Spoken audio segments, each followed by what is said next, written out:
Es un hecho. Noruega ha conseguido llegar a la cima de la economía mundial.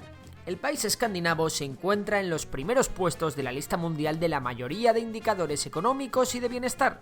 Es uno de los países del mundo con mayor PIB per cápita, con mayor renta per cápita, y su deuda es estable y ronda el 40% del PIB. Muy lejos de la deuda española, que ya es mayor del 100% del PIB, o de Japón, cuya deuda está en el 235% de su PIB. También es uno de los países con mayor índice de desarrollo humano, es decir, que tienen una pedazo de calidad de vida de flipar, e incluso es uno de los países con un menor coeficiente de Gini, o dicho de otra manera, es uno de los países con menor desigualdad entre ricos y pobres de todo el mundo.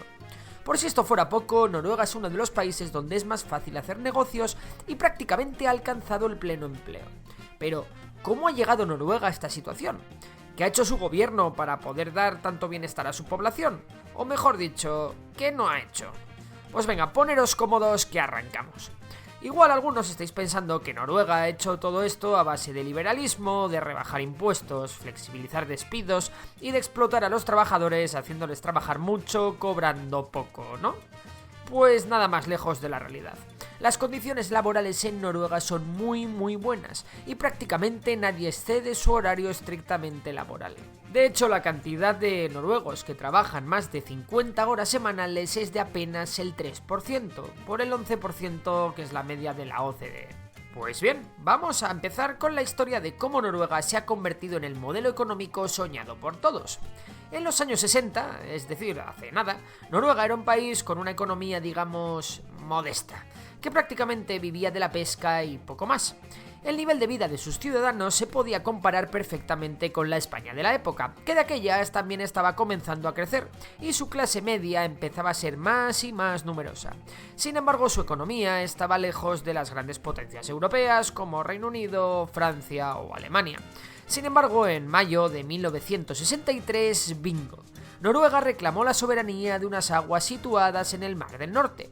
¿Y qué tenían esas aguas? Pues aunque parezca increíble, en 1969 los noruegos, tras mucho buscar, descubrieron que esas aguas tenían unas reservas de petróleo enormes. A Noruega le acababa de tocar la lotería. El problema con que te toque la lotería ya sabéis cuál es, que si no sabes gestionar bien tu suerte en pocos años te puedes arruinar. Y antes de que quitéis el vídeo, tranquilos que esta no es otra historia de cómo un país se ha hecho rico a base de vender petróleo. Bueno, en realidad sí, pero Noruega no es Arabia Saudí. Lo que sí es verdad es que enseguida Noruega se convirtió en uno de los principales productores de petróleo mundiales. De hecho, era el mayor productor mundial per cápita. Y los años 70 trajeron muy buenas noticias. Un acuerdo entre algunos de los principales países productores de petróleo que crearon una organización llamada la OPEP hizo que en los años 70 el precio del petróleo subiese una barbaridad, provocando una crisis mundial. Sin embargo, a Noruega esto le vino como Dios, ya que de repente podía vender su petróleo muchísimo más caro y el dinero empezó a llegar a raudales al país escandinavo. A Noruega le acababa de tocar la lotería por segunda vez. Bueno, ¿y qué creéis que hicieron los noruegos? ¿Convertiroslo en Dubái? ¿Empezar a repartir Ferraris a diestro y siniestro? ¿Quitar completamente los impuestos? Pues no, más bien todo lo contrario.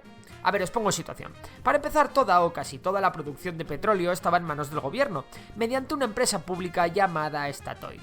Y sí, es verdad que durante los años 70 la economía noruega multiplicó por 5 su PIB, pero el gobierno noruego no permitió que toda la economía de Noruega pasase a ser dependiente del petróleo, y esto es súper importante.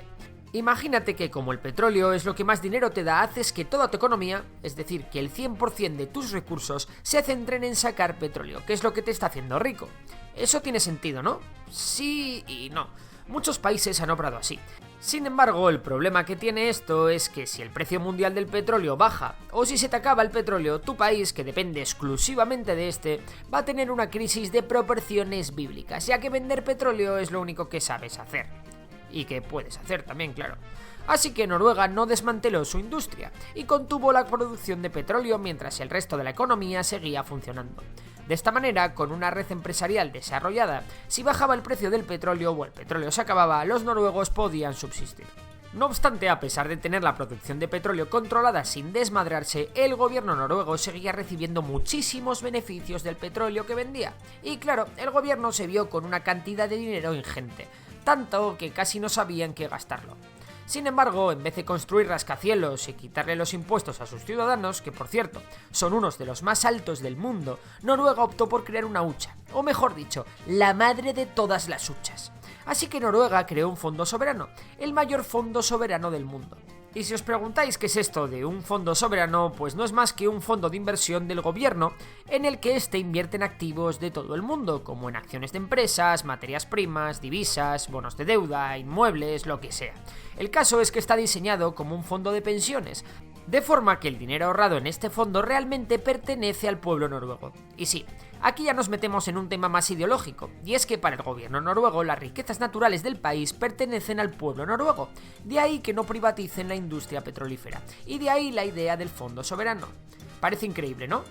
Pues aún lo es más si vamos a las cifras. Para que os hagáis una idea, el fondo soberano tiene un valor aproximado de 1,2 billones de euros, es decir, una cifra similar al PIB de España. Si dividimos el valor de este fondo por el número de habitantes de Noruega, nos sale que a cada noruego le corresponden más de 200.000 euros. Eso no quiere decir que cada noruego pueda pedir su pasta y comprarse una casa. Está súper regulado en qué se puede gastar ese dinero. Y básicamente solo se pueden tocar sus beneficios, y exclusivamente para utilizarlos en financiar servicios básicos como la educación, la sanidad, las infraestructuras del país, situaciones de crisis muy graves o para reinvertir las ganancias en el propio fondo. Os pongo un ejemplo. Con el estallido de la situación sanitaria actual, Noruega anunció que iba a retirar 37.000 millones de dólares de su fondo soberano para contrarrestar los efectos del COVID en la economía noruega. Y es que sí, amigos, para Noruega combatir la crisis ha sido tan fácil como simplemente tomar un 3% de su fondo soberano y problema arreglado. Además, Noruega ha convertido su fondo soberano en un arma de política exterior. Para empezar, es importante decir que el fondo puede invertir en bonos o deuda de diferentes países, y prestarle dinero a alguien siempre es bueno, ya que ese alguien te podrá echar una mano cuando lo necesites, te deberá un favor y cosas así. Además de en países, el fondo soberano también invierte en acciones de empresas, pero solo invierte en empresas que no causen controversia en la sociedad, es decir, nada de empresas muy contaminantes, nada de empresas que tengan escándalos de explotación de los trabajadores, nada de fabricantes de armas y en definitiva nada que a ojos de la sociedad noruega no dé buen ejemplo. De hecho, algunas de estas empresas excluidas son gigantes como Airbus, Boeing o Walmart. También Noruega se ha convertido en uno de los mayores accionistas de empresas gigantes con un impacto global tremendo, como pueden ser Apple, Nestlé, Alphabet, que es la matriz de Google, Microsoft, Amazon, Tencent o Samsung. Por poner más ejemplos, de Apple, Microsoft y Alphabet, el fondo soberano noruego posee en torno al 1% de estas empresas. Eso le permite a Noruega sentarse en los consejos de administración de muchas de las mayores multinacionales del mundo, lo que a su vez le permite influir en las decisiones de estas en su favor o en pos de implantar los valores del gobierno noruego de turno. Además de todo esto, el gobierno de Noruega sigue siendo el accionista mayoritario de su empresa estatal de petróleo, que ahora se llama Equinor, con un 67% de las acciones. El 33% restante de sus acciones están cotizadas en bolsa, y cualquiera de nosotros las puede comprar. Y de esta forma es como Noruega ha pasado de ser un país de pescadores que no aspiraba a gran cosa, a ser una de las naciones más prósperas del mundo. Muchos dirán que tuvieron suerte y que encontraron petróleo, y yo digo que esa suerte es una maldita suerte que ha arruinado muchos países. Sin embargo, la gestión noruega ha sido brillante. Pero bueno, ¿tú qué opinas? ¿Mantendrá Noruega su nivel de bienestar? Y sobre todo, ¿crees que es la economía perfecta? Si te ha gustado el vídeo puedes darle like, suscribirte y compartirlo. Por lo demás, un saludo a todos y hasta la próxima.